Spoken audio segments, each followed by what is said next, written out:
সুপ্রিয় সুধী, যে যেখানে আছেন সবাইকে অনেক অনেক প্রীতি ও শুভেচ্ছা। আজকে যে বিষয়টি নিয়ে কথা বলবো সেটি হচ্ছে বাংলাদেশের নির্বাচন কি হবে নাকি আদৌ হবে না, আর যদি হয় কত যুগ পরে, কত কাল পরে, কত মাস পরে হতে পারে, সে বিষয়টি একটু খেয়াল করেন। বাংলাদেশে যে গত বছরের জুলাই আগস্টে যে আন্দোলনটি হয়, সেই আন্দোলনটি যদিও শুরু হয়েছিল কোটার দাবিতে, কোটা বিলোপের দাবিতে, কিন্তু শেষ পর্যন্ত এটি কোটা বিলোপের আন্দোলন থাকেনি। মানুষকে তারা রাস্তায় নামিয়ে নিয়ে আসতে পেরেছিল। মূল কথা ছিল ডেমোক্রেসি, অর্থাৎ বাংলাদেশে ডেমোক্রেটিক যে প্রসেস, যে নির্বাচন হওয়ার কথা, সেটি যথাযথভাবে হচ্ছে না বলেই মানুষ ধারণা পেয়েছিল এবং মানুষের কাছে মনে হয়েছিল যে এটার পরিবর্তন করে একটা ডেমোক্রেটিক প্রসেসে আমরা বাংলাদেশকে পরিচালনা করব। সেই উদ্দেশ্যে যখন শেখ হাসিনার সরকারের যখন পতন হয়, তখন ডক্টর ইউনূসকে ৩ দিন পরে ফ্রান্স থেকে এনে বাংলাদেশের মসনদে বসানো হয়। এই বাংলাদেশের মসনদে বসার পর ডক্টর ইউনূস আস্তে আস্তে আস্তে আস্তে আস্তে আস্তে উনি কিন্তু ক্ষমতাকে পাকাপোক্ত করার জন্য সমস্ত কারিগরি করছে, এবং তার খেয়াল হচ্ছে লং টার্ম তিনি বাংলাদেশের প্রধানমন্ত্রী হিসেবে থাকা, এবং তা না পারলে অন্তত প্রেসিডেন্ট হিসেবে থাকা। তিনি দুইটা পয়েন্টে খেলছেন।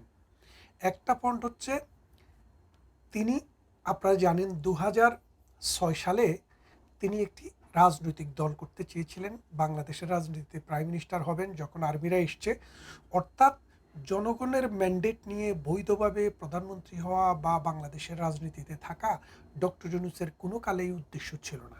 ডক্টর ইউনূসের মূল উদ্দেশ্য হচ্ছে যে কোনোভাবে যদি অস্বাভাবিক, অপ্রকৃতিস্থ কোনো পন্থায় যদি তিনি ক্ষমতায় বসতে পারেন। তো উনি যখন 2006 সালে একটি দল করলেন নাগরিক শক্তি নামে, সেই নাগরিক শক্তি দলটি পরবর্তীতে হালে পানি পায়নি। তার দলে মানুষও খুঁজে পাওয়া যায়নি, কোনো মানুষে তাকে সমর্থন করেনি, তার পক্ষে দাঁড়ায়নি।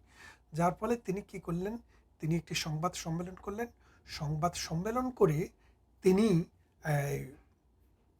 কান ধরে প্রত্যেকের সামনে বললেন যে এই জগৎ আমার জন্য নয়, আমি এটা কিছু করতে পারবো না, আমি আর রাজনীতি করবো না। তিনি চলে গেলেন। এবার যখন তার যখন আসার সুযোগ হলো, ছাত্র জনতা যখন একটা অভ্যুত্থান করে তাকে নিয়ে আসলো, তখন তিনি ভাবলেন যে এখন তো আমার বয়স অনেক বেশি, এই বয়সে নতুন রাজনৈতিক দল করে ঝক্কি ঝামেলা করা দরকার কি? আমি যেহেতু অন্যের মাথায় লবণ রেখে বড়ই খেতে পারতেছি, আমার এসব করা দরকার নেই। এই ছাত্ররা আমারই লোক, এদেরকে দিয়েই একটা রাজনৈতিক দল করব। তখন তিনি লন্ডনের একটি পত্রিকাকে বললেন যে আমি ছাত্রদেরকে বলেছি একটি রাজনৈতিক দল করার জন্য। দেখেন, নাম নাগরিক শক্তি, আর এদেরটা হলো নাগরিক পার্টি। অর্থাৎ নাগরিক ঠিকই আছে, শক্তি কমে পার্টিতে রূপ নিয়েছে, এটুক যা পার্থক্য। এখন ডক্টর ইউনূস চাচ্ছে যে জামাতে ইসলাম মাঠে আছে, এবং জামাতে ইসলাম জানে বাংলাদেশে যে কোনো সুষ্ঠু নির্বাচনে হলে জামাতে ইসলামের পক্ষে কখনো এই নির্বাচনে জয়লাভ করা সম্ভব নয়। কারণ বাংলাদেশে 5 থেকে 7% মানুষের প্রতিনিধিত্ব করে বাংলাদেশ জামাতে ইসলামী। 100 ভাগের মধ্যে 97 ভাগ, 93 ভাগ মানুষ তাদেরকে পছন্দ করে না। তাহলে তাদের এখন পথ কি? তারাও ডক্টর ইউনূসের দশা, অর্থাৎ ডক্টর ইউনূসের ক্ষমতায় যাওয়ার খায়েশ, কিন্তু জনগণ তাদেরকে চায় না। তাদেরকে চায় না। আবার ডক্টর ইউনূসেরও ক্ষমতায় যাওয়ার খায়েশ, কিন্তু তার কোনো রাজনৈতিক দল নাই, তার মত পথকে অবলম্বন করার মতো কোনো শক্তি বাংলাদেশে নেই। তখন তিনি এই ছাত্রদেরকে নিয়ে আসলেন কোত্থেকে? ওই জামাতে ইসলামের ছাত্র সংগঠন, হিজবুত তাহরির ছাত্র সংগঠন, এবং ওই বিভিন্ন রাজনৈতিক শক্তি যারা ধর্মপন্থী, ইসলামপন্থী, তাদেরকে এনে এই ছাত্রদের একটা মোর্চা করলেন। এখানে এখন নতুন রাজনৈতিক দল করলেন নাগরিক শক্তি। এই নাগরিক শক্তি রাজনীতি করবে, এখানে একটা লিয়াজু হবে জামাতের সাথে। জামাতের সাথে লিয়াজু হবে এভাবে, যেখানে জামাতের প্রার্থী শক্তিশালী সেখানে জামাত দাঁড়াবে, আর যেখানে জামাতের প্রার্থী শক্তিশালী নয় সেখানে এই ছাত্ররা দাঁড়াবে, জামাত সেখানে কোনো প্রার্থী দেবে না। এই দুইটা বিষয়ের উপরে ভিত্তি করে তারা এখন মাঠ জরিপ করে দেখলো যে আজকের দিনে, আজকের মাসে, 2 মাসে, 3 মাসে, 6 মাসে যদি নির্বাচন হয়, এই শক্তির পক্ষে মনোনয়ন নিয়ে রাজনীতি করে সরকার গঠন করার মতো সংখ্যাগরিষ্ঠতা পাওয়া কোনোভাবেই সম্ভব নয়। তাহলে কি করতে হবে? তারা আস্তে আস্তে এই ছাত্রদেরকে দিয়া, এই জামাতকে দিয়া বিভিন্ন জায়গায় সন্ত্রাস, চাঁদাবাজি করাচ্ছে। আর এই দায়টা যাচ্ছে কার উপরে? বিএনপির উপরে। কেন যাচ্ছে বিএনপির উপরে আপনাকে বলি যে আওয়ামী লীগ রাজনীতিতে এখন খুব কোণঠাসা অবস্থায় আছে। একটা খারাপ রাজনীতিতে আওয়ামী লীগ সবচেয়ে খারাপ সময়টা অতিক্রম করতেছে। এখন রাজনীতিতে আওয়ামী লীগের পরে বড় আরেকটি শক্তি, সেটি হলো বিএনপি। এখন যদি বিএনপিও মাঠে থাকে তাইলে আওয়ামী লীগের ভোট আওয়ামী লীগের কাছে, বিএনপির ভোট বিএনপির কাছে, জামাত আর ওই ছাত্রদের ভোট সব একই জায়গায়। তো সেই জন্য তারা চিন্তা করলো যে এই জামাতকে, এই ছাত্রদেরকে দিয়ে যদি বিএনপিদেরকে কোণঠাসা করা যায় এবং মানুষের কাছে প্রমাণ করা যায় যে আওয়ামী লীগকে তো আমরা কোণঠাসা করেছি, আওয়ামী লীগের তো দুরবস্থায় ফেলেছি, এখন বিএনপিও চুরি করতেছে, বাটপারি করতেছে, চামারি করতেছে, চাঁদাবাজি করতেছে, এই কথা বলে বিএনপিকেও কোণঠাসা করে তখন মানুষকে মোবিলাইজ করা হবে কার দিকে? ওই ছাত্রদের দিকে আর জামাতের দিকে। এবং জামাত এবং ছাত্ররা মিলে এটা কোয়ালিশন হবে। সেখানে ওই কোয়ালিশনে যেহেতু দুই পার্টি একক সংখ্যাগরিষ্ঠতা পাবে না, তখন ডক্টর ইউনূস ওই কোয়ালিশন সরকারের প্রধানমন্ত্রী হবেন। আর জামাতের আমিরকে তারা বাংলাদেশের প্রেসিডেন্ট বানাবেন। এই হলো বর্তমান সরকারের লক্ষ্য। এই লক্ষ্যে তারা হাঁটছে। কিন্তু বিএনপি রাজনীতিবিদরা এই জিনিসটা প্রথমত বুঝতে পারেনি। বিএনপি রাজনীতিবিদ যদি বুঝতো, তারেক রহমানের বিরুদ্ধে যখন মামলাগুলো উঠে গেছে বা উঠে যাচ্ছে, তখন তারেক রহমানের দরকার ছিল বাংলাদেশে গিয়ে দাঁড়ানো। যেহেতু তিনি আওয়ামী লীগের পরে সবচেয়ে রাজনৈতিক বড় শক্তির প্রধান বা উপপ্রধান, তিনি যখন দাঁড়াতেন যুব দল, ছাত্র দল, তারপরে কৃষক দল, শ্রমিক দল, সব দল থেকে লক্ষ লক্ষ মানুষ এসে যখন রাস্তায় জড়ো হতো, তখন এই জামাত এবং ওই যে ছাত্রদের যে যে লাঠিয়াল বাহিনী, এই লাঠিয়াল বাহিনী ভয়ে আস্তে আস্তে আস্তে আস্তে কোণঠাসা হয়ে চলে যেত এবং মাঠটা বিএনপির দখলে আসতো, বিএনপি সরকার গঠন করতো। কিন্তু বিএনপির যে রাজনৈতিক শক্তি, বিএনপির যে রাজনৈতিক চিন্তা, তাদের যে থিঙ্ক ট্যাঙ্ক তাদেরকে যেভাবে বুদ্ধি দিচ্ছে, সেটা আমাদের চিন্তার মতো হয়নি, যার কারণে বিএনপি সেটা করেনি। না করার ফলে আস্তে আস্তে আস্তে আস্তে বিএনপি কিন্তু রাজনীতির মাঠেতে তাদের যে স্টেক সেটা হারাচ্ছে। আওয়ামী লীগ তো অলরেডি কোণঠাসা, সেটা তো বলার অপেক্ষা রাখে না। এখন ডক্টর ইউনূস নির্বাচন কবে দিবেন, এই বিষয়টা কিন্তু এখন আর নিশ্চিত না। ডক্টর ইউনূসকে সেনাবাহিনী প্রধান বলেছিলেন যে আমরা 18 মাস সময় দেব সরকারকে, যেটা ডিসেম্বর পর্যন্ত, এই সময়ের ভিতরে নির্বাচন হবে।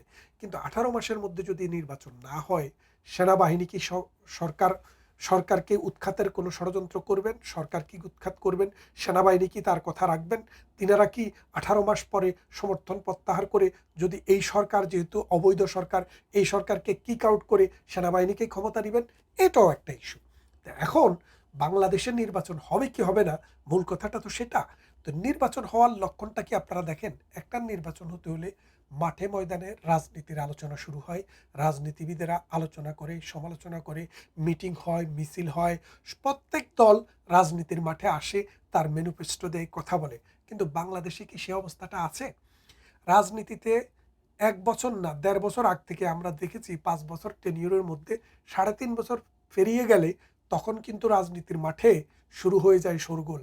কাকে প্রার্থী দিবে, কে মনোনয়ন নিবে, কার কি এজেন্ডা হবে, কে মানে জনগণের জন্য কি করবে, এইসব বিষয় চলে আসে। কিন্তু এখন কিন্তু সেরকম কোনো লক্ষণ দেখা যাচ্ছে না। যে লক্ষণ আজকে আছে, এই লক্ষণ যদি চলতে থাকে, এটা আরো 1 বছর কেন, আরো 2 বছরের নির্বাচন হওয়ার কোনো সম্ভাবনা নেই। আর এই লাঠিয়াল বাহিনীর, ল্যাংটা লাঠিয়াল বাহিনীরা বলছে আমরা ডক্টর ইউনূসকে 5 বছর ক্ষমতায় দেখতে চাই। জামাতে ইসলামও বলছে সংস্কারবিহীন কোনো নির্বাচন আমরা চাই না। এই সংস্কার কত বছর লাগবে, কতদিন লাগবে, যত বছর লাগে। তার মানে এটা কি দাঁড়াচ্ছে? জামাত এবং ওই ছাত্ররা একই সুরে কথা বলছে, এবং এই ছাত্ররাই তারা যারা বলছে যে আমি কে, তুমি কে, রাজাকার রাজাকার। তারা যে আসলে রাজাকার ছিল, তারা যে মিথ্যা বলেনি, সেটা কিন্তু আপনারা এখন বুঝতে পারছেন। তারা আসলেই কেউ রাজাকার ছিল, কেউ রাজাকারের বংশধর, কেউ রাজাকারের আদর্শকে লালন করে। সেই জন্য তারা কিন্তু সেদিন এই স্লোগান দিয়েছিল যে আমি কে, তুমি কে, রাজাকার রাজাকার। তারা ওই রাজাকারেরই বংশধর, যার জন্য তারা কিন্তু জামাতের সাথে একটা প্যাক করেছে। এই প্যাকের ফলে জামাতে ইসলামের সাথে তাদের রাজনৈতিক পথ চলার একটা যুগপথ ব্যবস্থা তারা করে নিয়েছে। এখন বাংলাদেশে নির্বাচন কেন আরও 1 বছরও হবে না বলে আমি মনে করি, সেটা আপনাদেরকে বলি।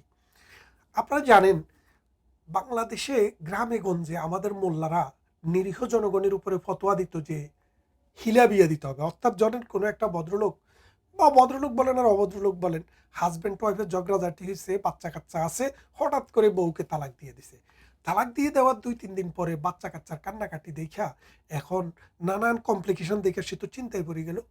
এখন বউকে তিনি ফিরিয়ে আনতে চায়। তো ফিরিয়ে আনতে চাইলে আবার বিয়ে করতে হবে। এখন বিয়ে করতে যখন যাবে, মৌলানা ফতোয়া দিলেন যে মধ্যবর্তী বিয়ে ছাড়া আপনি আর বিয়ে করতে পারবেন না। তাহলে মধ্যবর্তী বিয়ে কি? গ্রামে কতগুলা টাউট বাটপার ঘুরে তারা 500 টাকা, 1000 টাকা, 2000 টাকা নিয়ে ওই নারীকে এক রাতের জন্য বিয়ে করে ওই নারীকে এক রাত ঘর করার পরে তালাক দেয়, পরে তার হাজব্যান্ডের সাথে তার আবার বিয়ে হয়। এটাকে বলে হিলা বিয়া।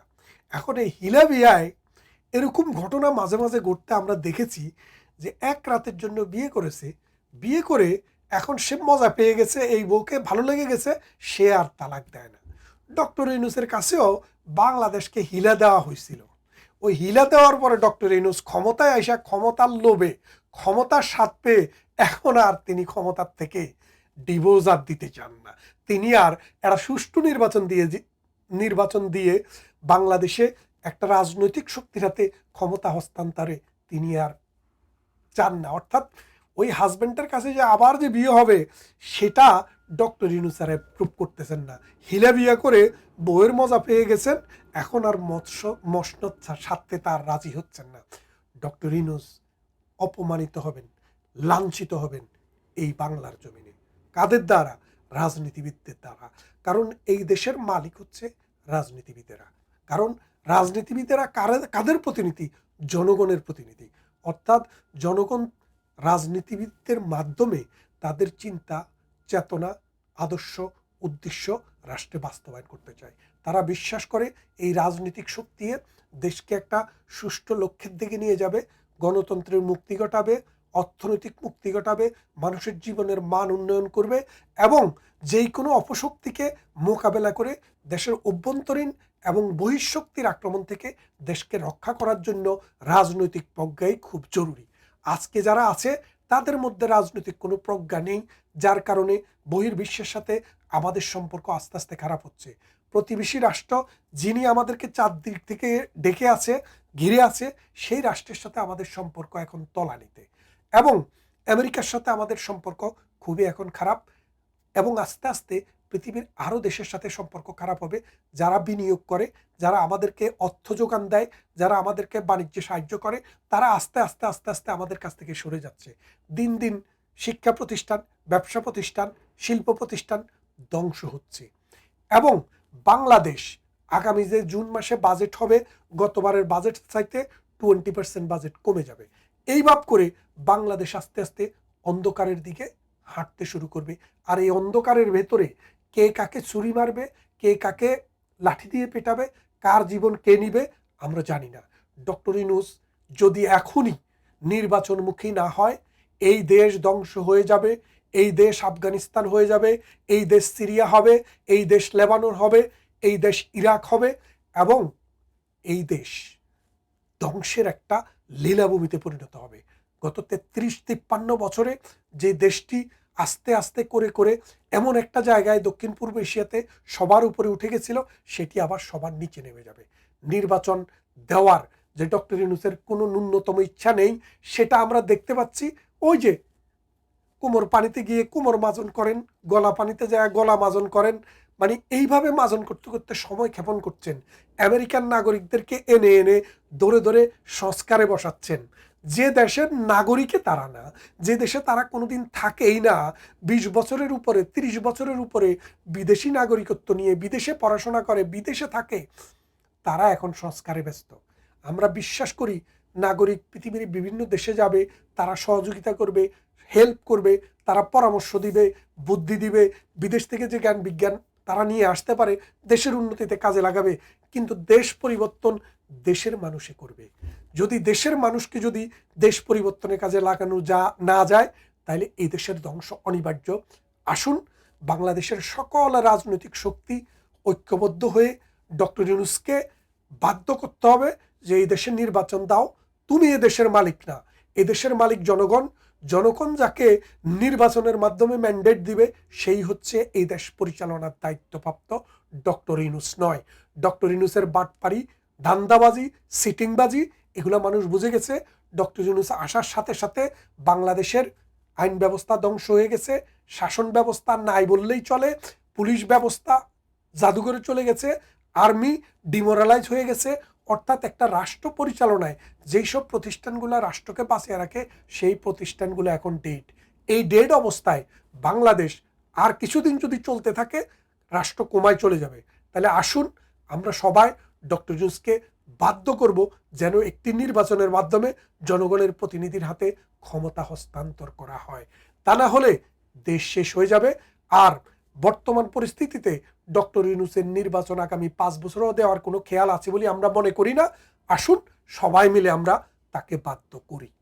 ধন্যবাদ সবাইকে। অন্য কোনো ভিডিওতে অন্য কোনো বিষয় নিয়ে কথা বলবো। ভালো থাকবেন সবাই।